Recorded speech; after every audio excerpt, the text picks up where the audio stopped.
I want to start off by saying this. In African customs in South Africa, we had this thing called, well, I'm from the Zulu tribe.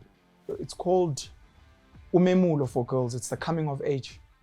It got translated into a modern 21st. So when you turn 21, your parents would give you a figurative key to the world. You're now an adult, which doesn't really hold value anymore. For a lot of girls, you'd still be a virgin. You can now go get married. For boys, you can now go get a wife. The reality in modern society is matric and a qualification are, for most black parents, you are now an adult. My job is done.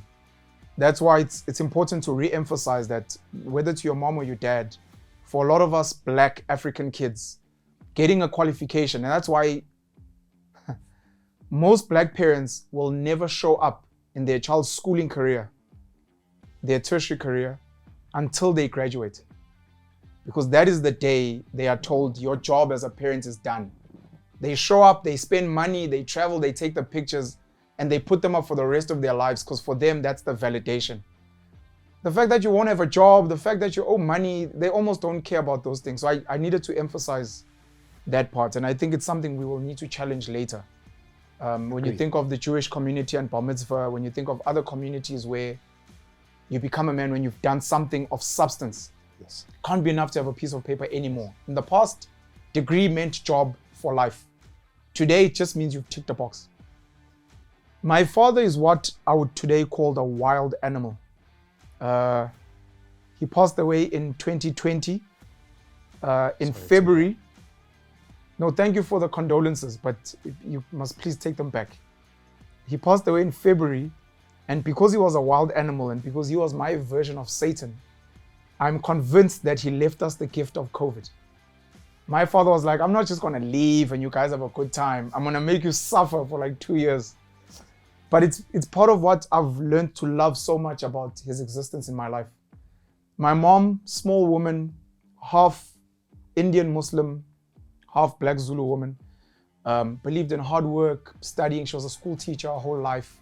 She pushed that we study. She used to take out loans so that we could have the best of life.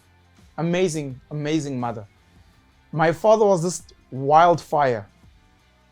17 to 19 children from I don't know how many mothers, does not provide for his kids, breeds greyhounds, used to hunt on people's farms, loved guns. He used to transport and supply guns during apartheid, coach soccer boys. So that becomes maybe the link. My father loved soccer. Okay. He owned 3 teams and we always used to go and watch the boys play. When his teams would lose, he'd beat them up. He'd beat them up, yeah. I grew up scared of this man. He used to beat my mom as well.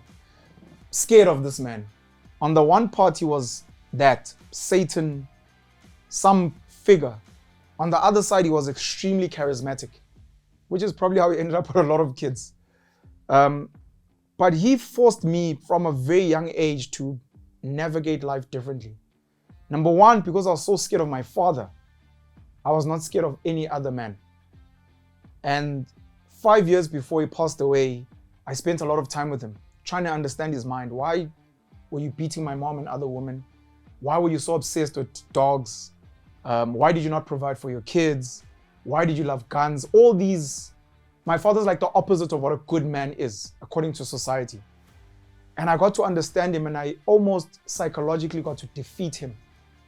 And for me, that almost became my rite of passage, that now that I've defeated my father, who was the man I feared the most, I now fear no man, including him. If you enjoyed this content and you would like to see more, please visit our Mitmac Masterclass channel on YouTube. That's where the magic happens. Bye-bye.